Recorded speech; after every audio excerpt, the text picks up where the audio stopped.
Thank you so much for your testimony. It's been very helpful. If I could just add on to something that was said, I've done a lot of work in the automotive and the trucking industry and manufacturing the types of vehicles that you mentioned in my prior life. The bills of material for the type of vehicles that are being generated are pretty specific, and as a result, the cost drivers of putting a vehicle together are significantly greater than expected.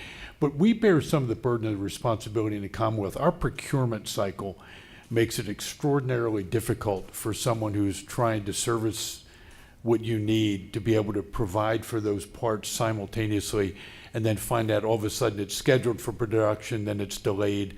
So one of the things that we could do to really drive down the cost is provide a greater degree of stability of the funding sources for the local ambulance services so that they can make a commitment when it was planned to do and be able to do it. And the second issue is, I was on the hospital board of directors for 28 years, and the reimbursement rates, we are not as a society even remotely coming close to dealing with the reality of what your costs are.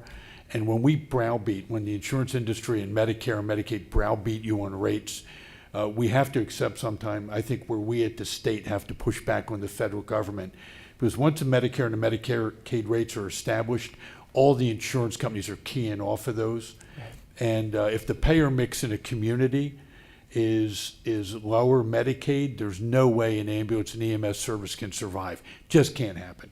So I think we as a Commonwealth, and I think one of the things this committee can do, and with Resolution 6, is that we can push back really hard at the federal level, as you helped me do with the children with disabilities, to get the federal government to step up to the plate.